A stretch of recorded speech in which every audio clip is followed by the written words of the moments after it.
Okay, so they give you this.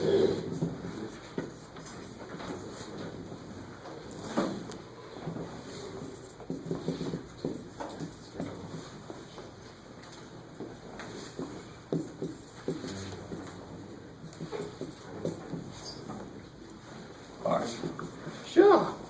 Is that an S or a 5? Second. Is that an S or a 5? 5. Awesome. Yeah. I will ask. He's a really groovy 5. Huh? He's a really groovy 5. It was, and I liked it, but it's gone now. So don't forget what's the general form for this. This is a specific one. This is number 22. What's the general form for this idea? Limit as n goes to infinity. Sum equals 1 to n. So this says add up a bunch of rectangles, n of them, but let that number go to infinity. That's what that piece says. 2 in our delta x.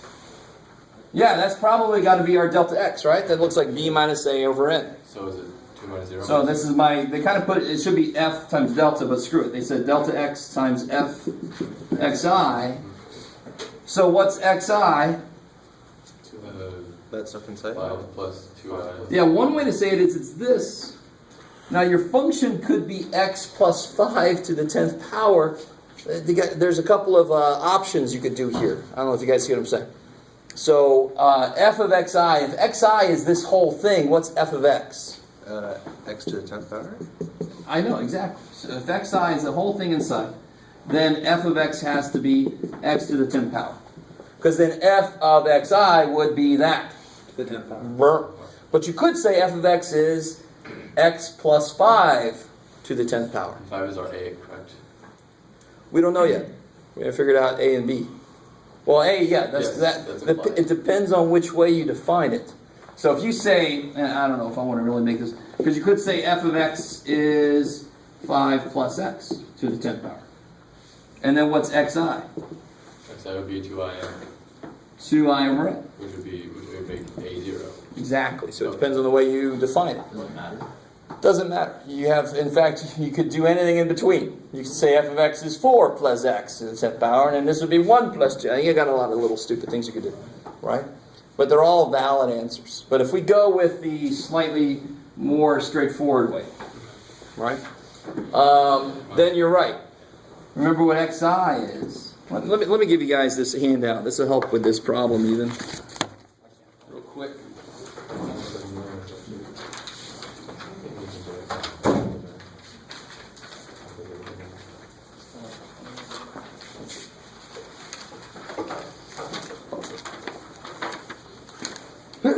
Excuse me.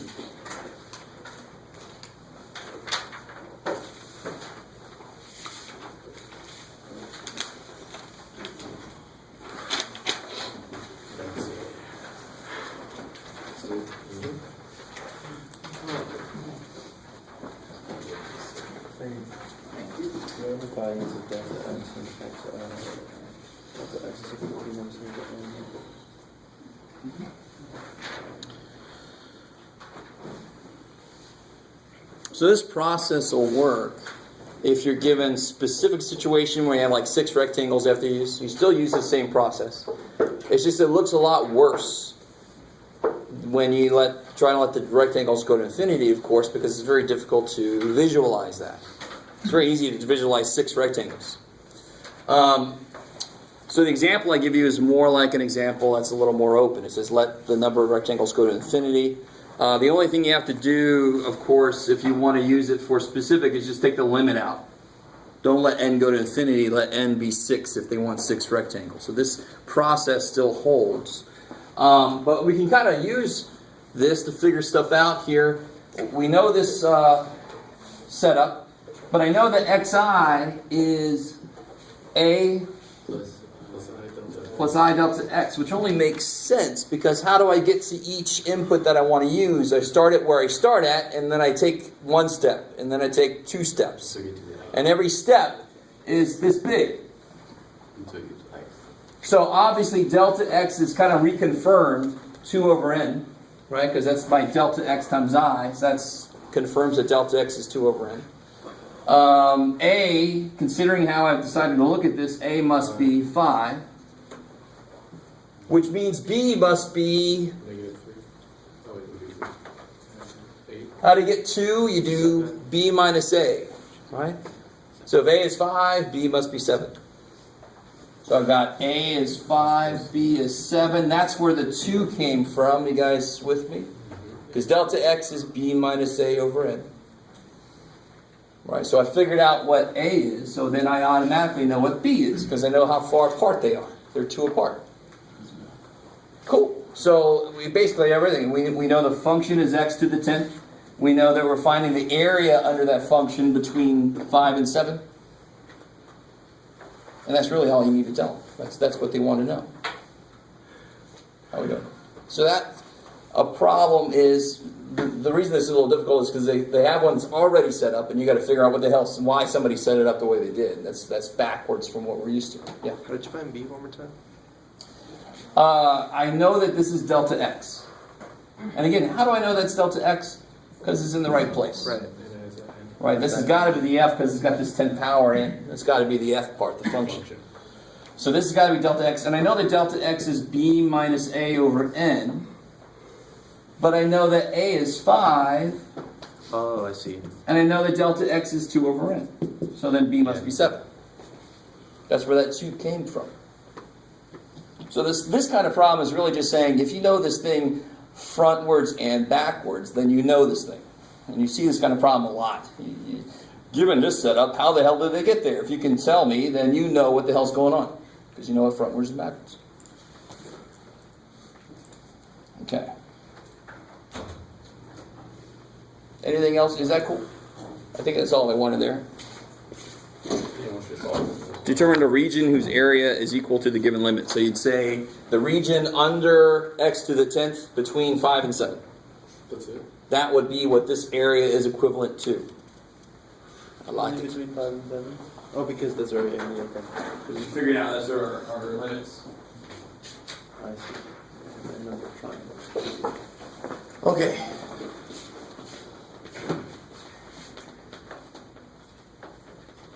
All right, so more important to me is, are you able to set this thing up given a function and all this kind of stuff? But if you're able to see it backwards, that means you understand it that much more.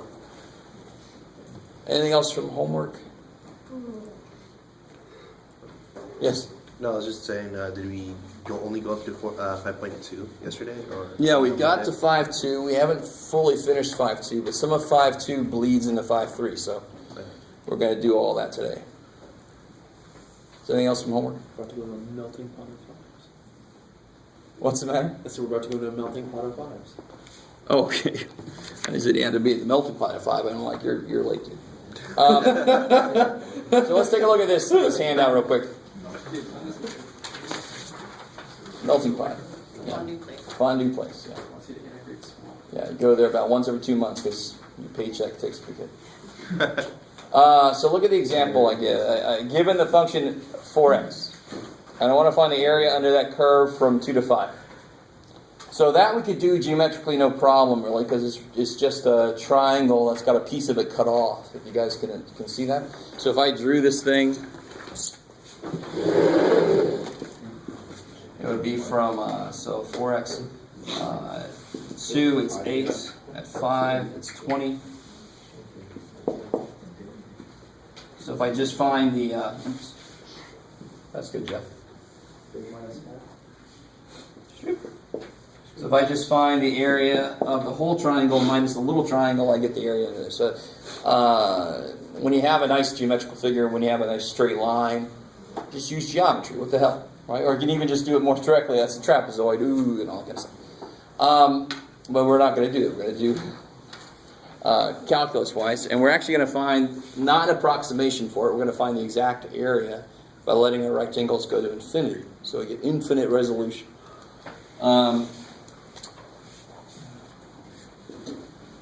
So I've already set up most of this. So we're given this function 4x. And I know I'm going from 2 to 5. And I'm trying to help you out with these kind of problems, how to set this up. Step 1 is going to be find delta x and xi. just kind of go together because xi depends on delta x, right? Xi is built off of delta x. So to find delta x, again, it's just b minus a over n. So 5 minus 2 over n, that's where that 3 over n comes from. Yay, I got it. And then xi is always a plus I delta x. Because what I'm going to do to get to the next one is I'm going to add a width, and I'm going to add another width. So to get to the ith one, I'm going to add I widths. Okay. And of course I know that a is 2. And delta x is 3 over n, so that's where that comes from. Alright, so once you have those two, step 2 is what is f of xi. So f of x is 4 times x. xi is this business. So it's just going to be 4 times this. So it'll be 8 plus 12i over n. How we doing so far? So what happens so often in mathematics is you get so kind of bogged down in the technical details that you forget what the hell it is you're really doing, and it's kind of difficult to tell. You guys, if you're in a math class, you've experienced this. It's kind of difficult to tell by looking at these things what's really happening, and that's for this kind of problem. It's because we're letting the number of rectangles go to infinity. So I kind of lose some of my whole numbers. I lose some of my numbers out of my problem. Everything's kind of variable. They're all depending on I. But I'm still using this idea here, which is really just the width times the height, and then I'm adding up all those areas. So the basic idea still holds. Just starts to look freakier.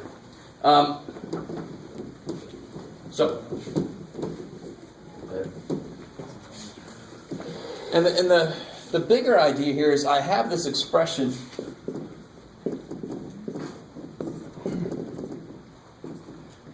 here. I have that expression that represents the area under the curve. And if I can figure out what all the parts to it are, I can start to simplify it. Yeah. In the worksheet for step 3, you put how it says f of x I times delta x. You put f of xi times xi. Oh, shoot. I knew I would do something like that. I was copying and pasting, and I knew at the end I would forget something.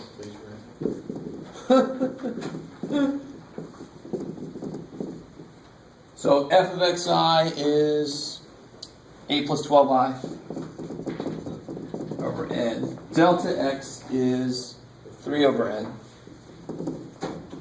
Cool. And in my rush to, I wanted to go further than this, and then I realized I had no time. So it shouldn't be 2 plus 3i over n there. That's xi. I need delta x here. That's cool. So it's really just plug and chug, right? Yes. So I have a question to ask. Yeah. Well, actually, I have two. One, if we didn't have a limit function, and let's just say we had 6 rectangles, n would be 6, and we just go 6 functions, and just do it from there. So we still have the same formula? You have this formula for that situation, right? Okay. Yep. Right. And all these are still true. It's just that in that case, it's just easier just to look at the problem and figure it out yourself. The formula is going to make it look a lot worse than it really is for a simpler example. But the formula is going to save your ass when you're trying to do something like this, right? Because then you can just adhere to it. But for the problem we did, like on the handout from last time, I just had to draw the things in, and I could see what everything was. I didn't really need these formulas. I just knew I was going to find rectangles and add their areas. So I really didn't even need any of this. The second question was, can't you, because it's a triangle, can't you just find the area of the big triangle and subtract it from the small triangle? You were here earlier, right? Was that yes? Did I say that? Yeah. Yes, okay. Yes. I said you could. And then I said, but we're in calculus class. We're not going to do that. All right. But in general, if I just said find the area using any method you can think of, and I gave you this problem, I would hope to God somebody would do just a trapezoid, right? Even, yeah, or the triangle and chop its head off. Yeah. Where did you get the 2 from xi? This here? Yeah. Because I'm only interested in this area here. So I'm going to start at 2. Okay. And then I'm going to step up by the delta x to get to the next input. So my xi is going to be start at 2 and go this many steps. It's kind of freaky if you just read that off. Right? So now I just start simplifying things. Yeah. Oh, actually, I was going to ask that if we would just distribute or leave it as is. Oh yeah. So now you start distributing and let's see what happens. Here, you guys do this. Distribute that.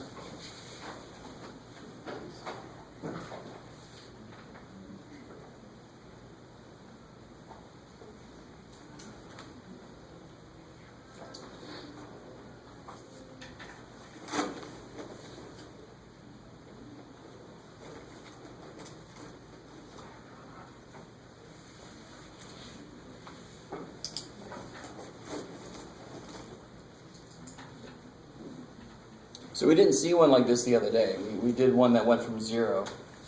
So we didn't have that extra 8. That 8's kind of like extra piece hanging out there. And there was a question about what the hell would you do with that? Well, I'm going to find out. So of course, what do you get? Plus 36. Cool.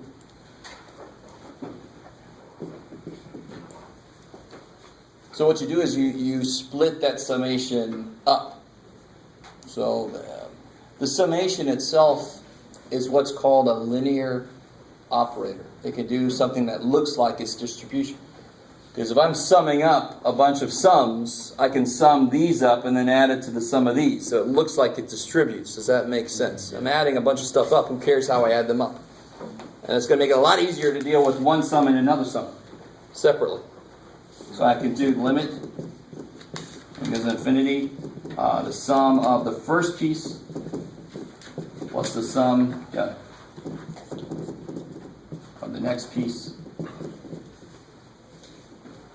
fact, I could even, there. Yeah. The limit, of course, does the same kind of thing. It's sometimes a linear operator. It's actually more than that. It can leap in the roots and stuff. It's kind of nifty.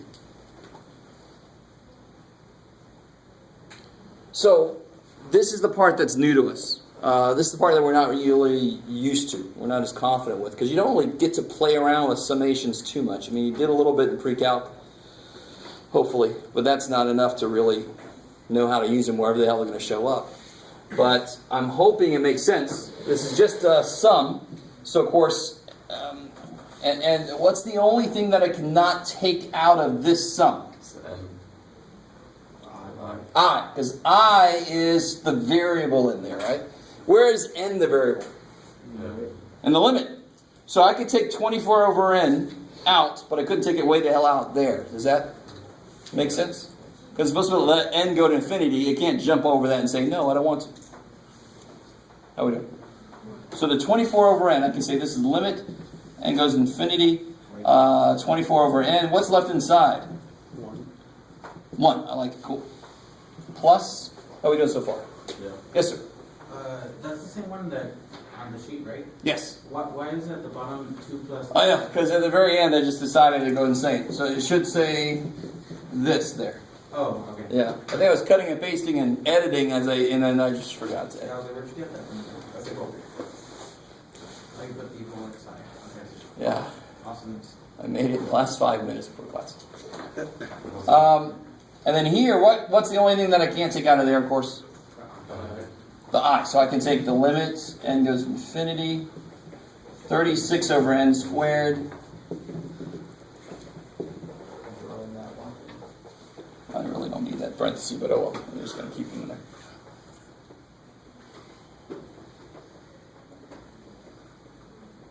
Does it make sense, the consideration you have to have about how far you can take something out? Yes.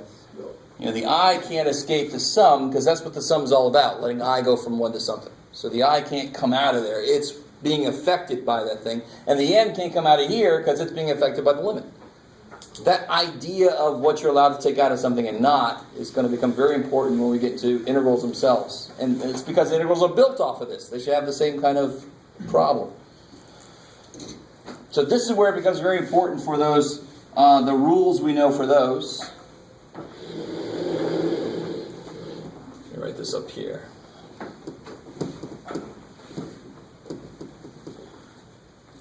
And in case nobody's done this yet, at the end we're going to do the actual trapezoid rule and see if we got the right answer or not.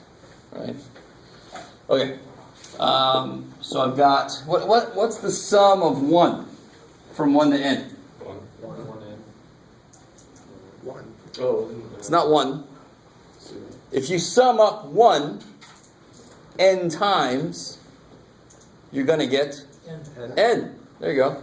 So I'm going to get limit n goes infinity, 24 over n times n. Is everybody cool with that?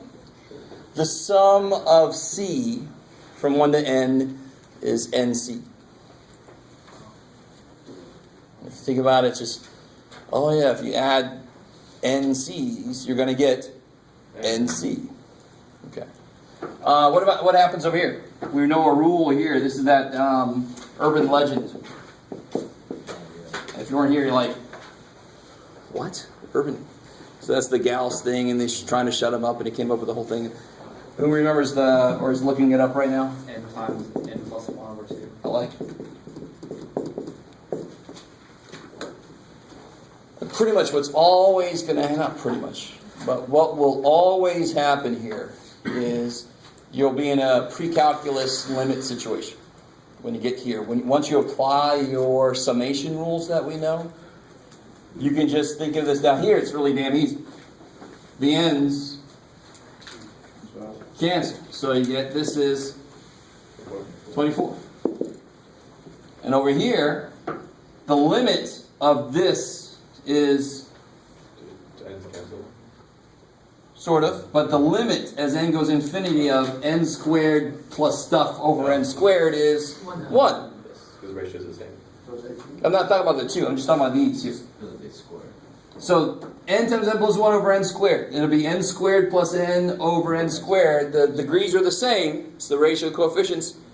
1. You guys with me? Yeah. That's what I mean. You're going to hit a pre-calculus level, 3 possible things, and most of the time it's going to be their equivalent degrees. So it's just the ratio of the coefficients. So that's 1 over 1. So I get 36 over 2 is crazy. So I get 42. So the situation was, why did I erase it? 8 to 20. All right. Don't ask me what scale is on. So if I do this as a trapezoid, who remembers the area of a trapezoid? Yeah, I got 2 bases. It's my decapitated triangle, right? So a triangle is 1/2 base times height. Trapezoid has 2 bases, so you just stick both bases in there. So you get 1/2. The sum of the bases. Well, how tall is that? 8. That's crazy. How tall is that? 20. Awesome. So you get 8 plus 20 times the height.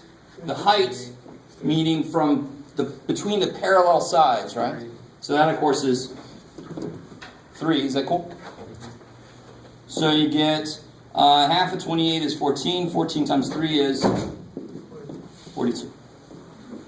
Right? Which I love that number for other reasons. It's kind of neat. I wish I could claim that I made it come out that way, and I did not. So it's actually kind of neater. So this, of course, would be the quick way to do it. And we don't do calculus just to make things harder. We have situations that are easy just so that we can trust the calculus. Right? We're like, oh, I got the same damn thing there. So I trust it better if it's something freaky, all quickly that I have no freaking equation for. Right? I don't have a squiggly area equation. I don't.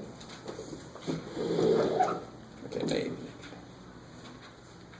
Now, let me see if I can make this really clear. It's incredibly important that you understand what goes into this and how to do this. Chapter 2, remember how long Chapter 2 took us? Quite a bit of time, actually. And then we got into derivatives and we didn't look back. right? You know how to take the derivative of 4x cubed. I don't have to do the limit as h goes to 0 of x plus h. Remember that?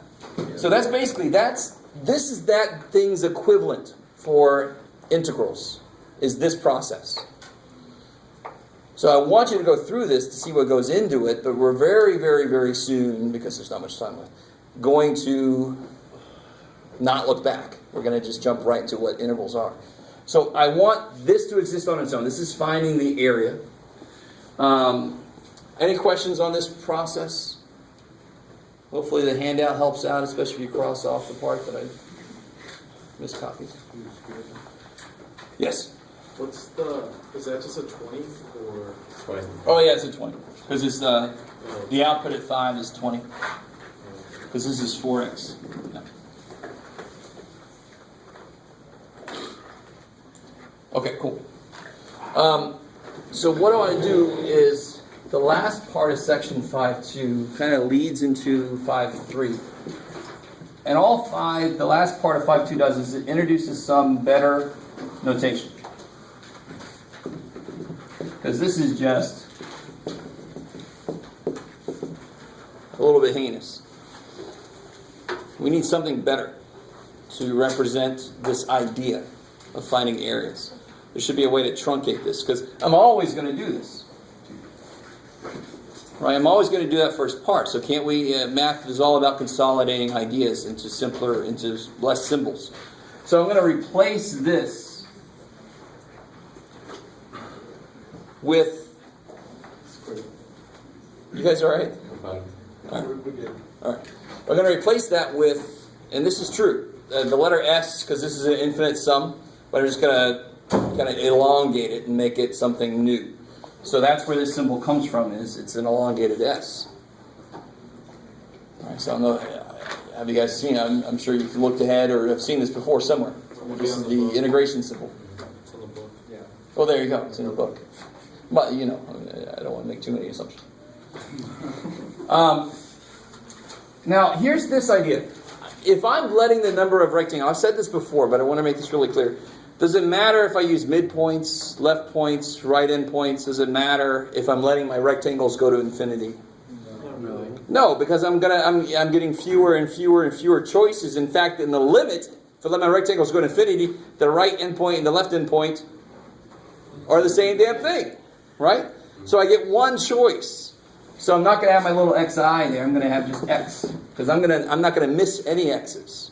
So it's going to represent all of them. I'm not just going to have individual choices that represent my rectangle. I'm actually going to use every value that's on the number line. You guys kind of with me? Because I'm getting infinitely many rectangles. Cool. And I'm not taking a big crude step, delta x. I'm taking infinitesimally small step, and we already know what that's going to become. dx. We know that from derivatives. So these two things mean the same thing. These two representations are representations of the same thing. They represent the area under a function from A to B. This is just a lot easier to look at. Always the bigger number will be on the top? No, not sure. I know it makes more sense to think that way, but it's not. Doesn't have to be. So if you give a function, we find the derivative will look like the original function? No, be careful. That's not what this says. This still represents a height times a width. This is not by itself mean I have to do something with x, take derivative or something. Right? This still just represents a width, just like it did before. Cool. Okay, maybe. One thing about what you just said. If I reverse those, what do you think might happen to the area if I reverse those? It's kind of silly.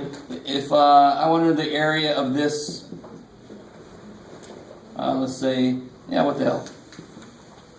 This will be b minus a.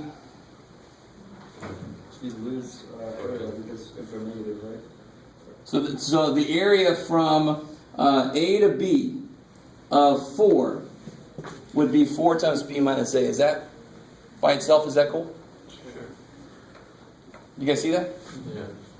all this represents is the area beneath 4 from A to B. So that's the visualization of it, and then it's just geometry. The height times the base, right? The axis still just change between. So if I went from B to A, now that's going to be 4 times A minus B, which is negative 4 times B minus A. It's the negative area, like you said. So really, this is equal to the negative of turn these bad boys around. Now you might say to yourself, why would I ever do that? Well, no, you wouldn't. If you had them backwards, you could just flip it and put a negative sign out there, or if there's already a negative, make it positive. It's just a property that I can use if I need to. Would we ever have it so it's negative B to A, or A to B, sorry? So instead of having it A to B positive, would we ever have it A to B negative? Of course, yeah. What would that look like? Like that. I'm not sure I'll answer that question. Alright. But yeah, it all depends. There could be a negative sign out there. It all. That's what's important is if I do switch these limits, whatever I would have gotten is now the negative of what I would have gotten. Yeah. Does that make sense? Yeah. Okay. All right. So that's the last thing that 5.2 does, is it introduces better notation for this heinousness here. Right? This is much nicer. And what does this lose that this recaptures, that you can just see when you look at it? The dx, right? The limit. What's hidden in here is delta x is based on what? The derivative. And the delta x, how do I figure out delta x for this kind of problem? B minus A over n. I don't see B and A in here, do I? I don't see it anywhere. It would only show up in this, and then I wouldn't even know. It just have a 2 over n. Well, is it 10 and 8? I just know they're 2 apart. Here, this recaptures for sure. You understand you're going from A to B. You know what the hell's going on. It recaptures that. There's a place for it. How are we doing so far? So the weird thing about this function is it's kind of like the first function we've ever seen that's like a bookmark. Or a bookend function. That's what it is. I put the function that I want to operate on in the middle. So if I want to find the area from 1 to 7, let me ask you this. How would you set up the integral for the area from 1 to 7 under f of x equal to x cubed minus sine x? What would that integration look like? That's simple. Don't say it out loud yet. Sorry. Instead of b, it should be 7.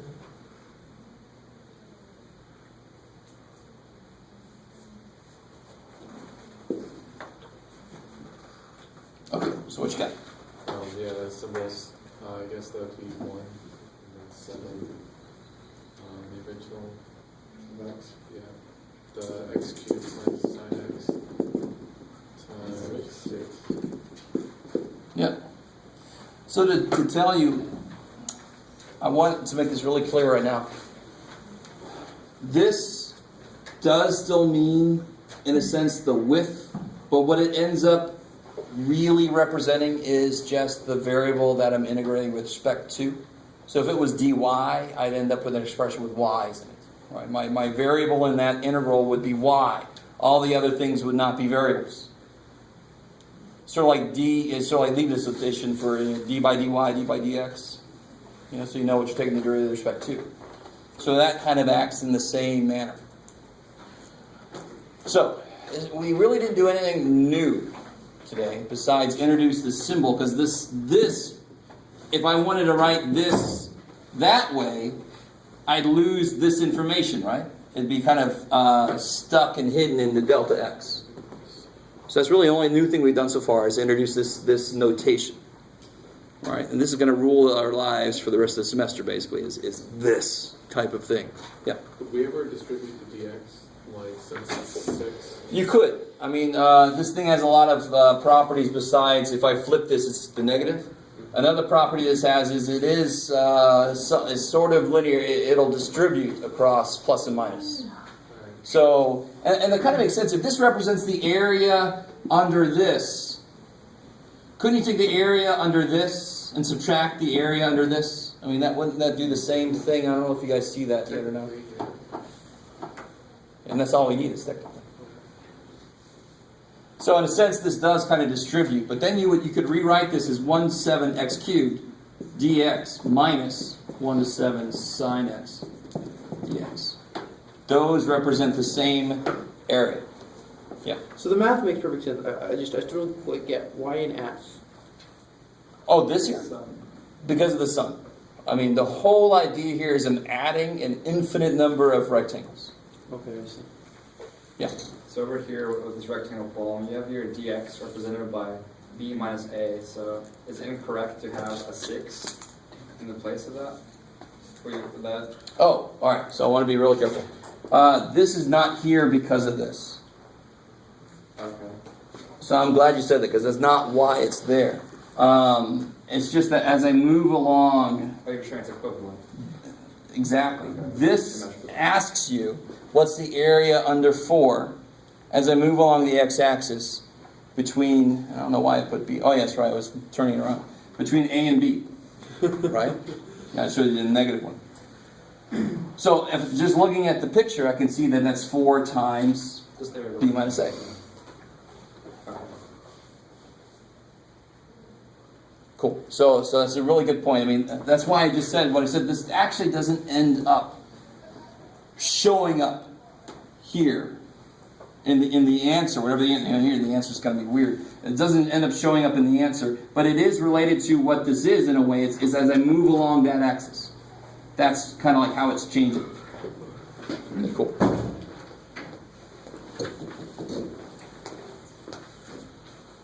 Yeah. So the dx has no value in that. It's just. Yeah, in the truest sense of the symbols used, it really is just an indication of what the variable is in the problem. It still does mean a width, because it still has to be a height times a width for this to make sense. But it ends up indicating what variable I'm taking the integral with respect to. In a very simple example, it does become like the change in x. But for a function like sine, it's not going to happen like that. So it would be 6. No, it will not be 6. So what we want to work up to, and that's actually a really good point. This is this is simple, but then you start to generalize it too much. Can I just do that kind of thing everywhere? The only reason this came out this nice is because this is a remarkably simple function. So this is not always equal to the difference between the x values. Gotta be careful. In fact, the connection we're going to make, let me make this point. The connection we're going to make between integration and differentiation is something I think I've already said, something you should have guessed, is that they're opposites of each other. So what is the antiderivative of 4? 4x. 4x. So if the antiderivative of 4, let me make that more clear, that's f, big F, is 4x plus what's going to happen is, and we're about to prove this. Do you see how 4b would be like the antiderivative evaluated at b? Yeah. And 4a the same thing. So the next thing I want to do, and that's what's called the fundamental theorem of calculus, part 2. Yeah, you got to love that. It's like history of the world.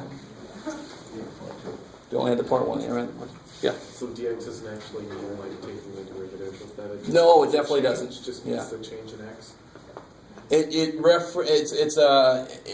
goes with this because together they tell me how much x is changing. So if I said dy there instead, then this together with dy would tell me, oh, y is going from 1 to 7. So it gives me a general idea of which direction am I moving and how far am I going to go. Does that make sense? Yeah. It doesn't directly come into play with the work I've got to do. So that's why I wanted to make sure it is like a book and function. The thing you're working with goes here, and this is all part of the operation you're applying. What we're going to find out is the antiderivative. So what I want to focus on today is proving the connection between the antiderivative and this integral. That sounds really gross. but it isn't. So here, let's try it out. Here we go.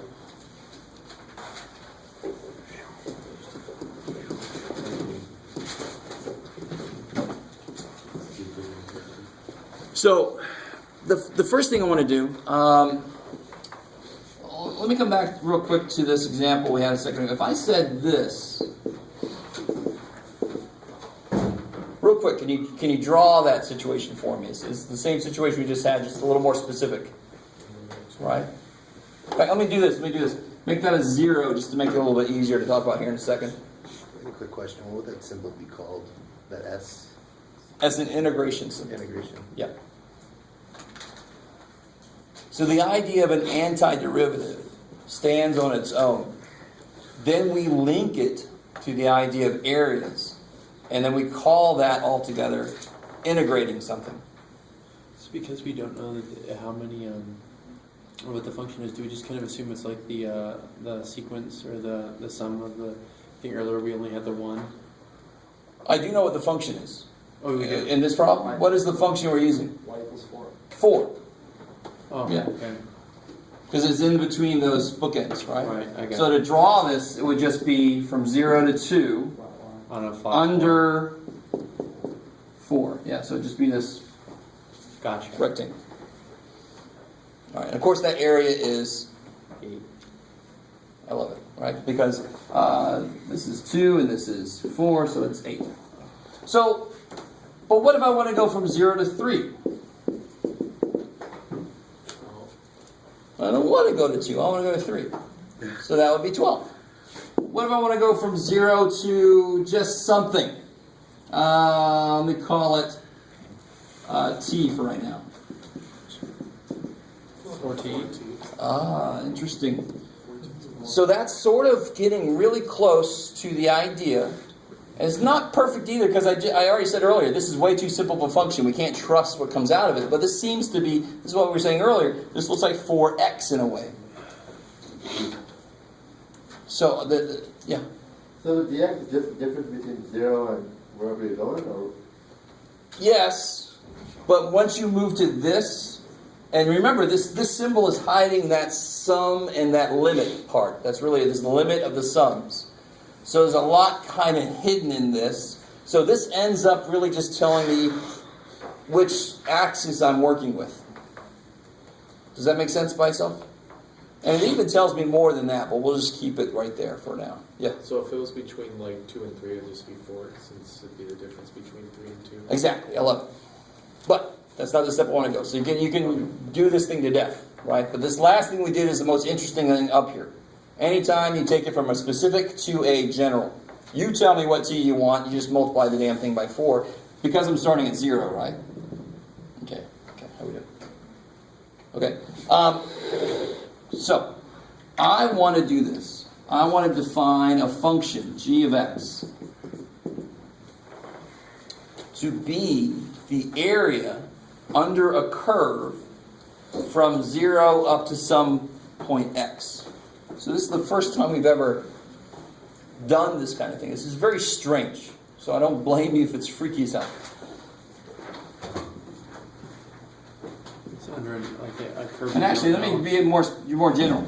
You want to use 0, but we might bring 0 back in a second. But I want to go from some a to x. Of some function.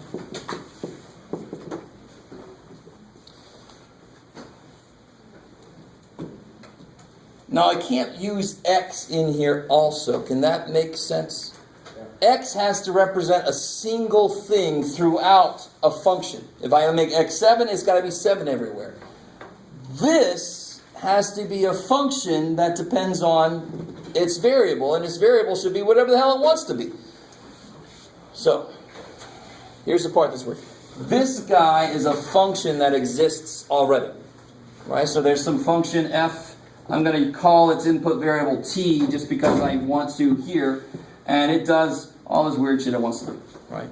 So it exists everywhere it exists. In a way, then, it's a constant. In a way. That's it. If you say f of t is 3t, it's frickin' 3t. I can't do anything. There's the image of it. That's what it does. You guys kind of with me? This function Its true variable is just saying how far do I want to go out on this function and find the area. So I want to start at A and go up to some point x, and then that's going to be the value of g of x. How do we use that like in a real world like setting like coordinate? Like what would we be using that for? We are nowhere near to the point where you can even imagine what it is.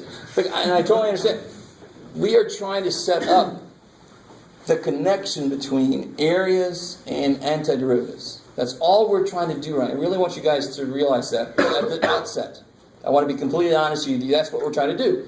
If I can do that, we already had section 4a. We already did antiderivatives. We know how to find a lot of antiderivatives, and we can learn more, right? So if I want to find the area under some function, and I know that function's antiderivative, and there's a link between them, kick ass. I don't have to do that whole limit n go to infinity summation shit. I can just find the antiderivative and then do whatever the hell this is going to tell me to do, right?